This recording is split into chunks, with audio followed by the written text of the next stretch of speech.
Babe, there are certain things that you're doing that is just ruining the polarity in your relationships. And the first thing that you need to stop doing is moving so fast, walking so fast, talking so fast, doing everything on 2x. You don't need to move through life as if you're listening to a sped up audio, okay? Especially when it comes to walking fast. When you do things like that, you don't allow the man in your life or men around you to kind of come in, open the door for you, and just help you move through or navigate through little situations like that throughout the day in a much easier mindset. I know when a lot of women are used to being on their own. Maybe you grew up in a single parent household. Maybe you are so used to doing everything for yourself, you kind of forget to slow down and enjoy the little simplicities of life and allow others to do for you. So I want you to slow down everything that you're doing, even when it comes to when you're eating. I want you to take more time to just pause, take it in, and really feel those motions through your body.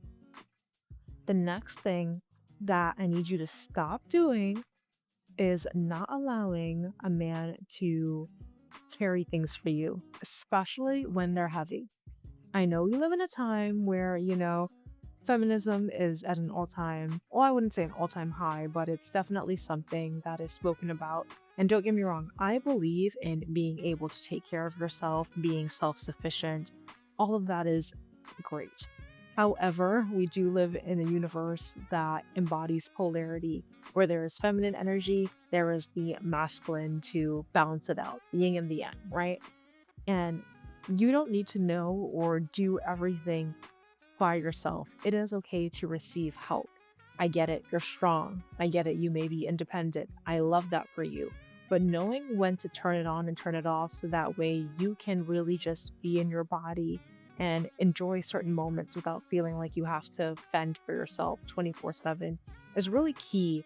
It's really pivotal into regulating your nervous system, calming your energy, keeping you balanced. So allow men, even if, little brothers, little cousins, younger family members to kind of do those things. If you see them wanting to pick up something for you or carry it for you, don't deter them.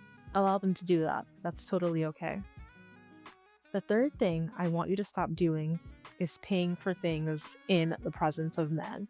Now, I'm not saying if you've been on X amount of dates with a person and you just want to pay for this one here or there, or, it's just something light. I'm talking about you are consistently saying, oh, I got it, or 50-50. Now, this channel is not one to have that sort of debate. If you believe in, doing 50-50, go ahead, love that for you. But the women on this channel believe in being provided for, protected, and cared for by men. You do not need to open your wallet in the presence of men unless it's, those one off examples, birthday, you want to do a little gift, you want to cover this little thing. But if you are consistently doing that, stop.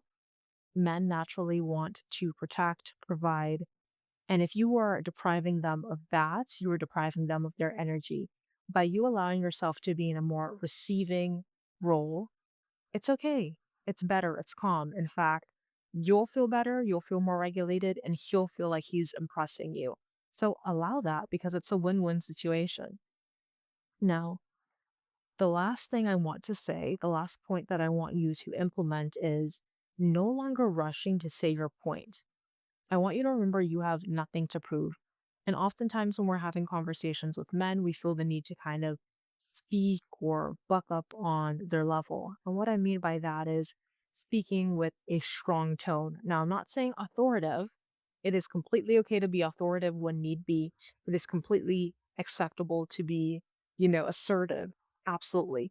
But I'm talking about the need to almost dominate a conversation or speak as if your point isn't acknowledged, then that's the end all be all.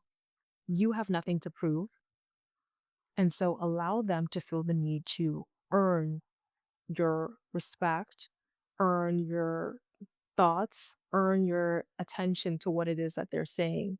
If they're yelling or starting to raise their voice, which I hope you're not engaging with anyone who would be violent, but you don't need to do that. You don't need to match their energy, match their tone, all you're doing is taking yourself out of a calm state. It's doing nothing but raising your blood pressure. Okay.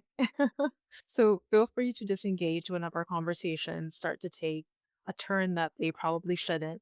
It's okay to walk away. That doesn't make you any less than, that makes you smart.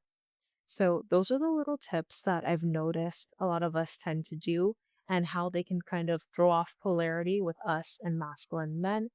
I want to hear what it is that you are looking to embody, what it is that you are starting to create or do, or habits that you think that you need to stop that are propelling you from embodying your whole feminine energy. That's all I have for you today, and I'll catch you in the next one. Bye.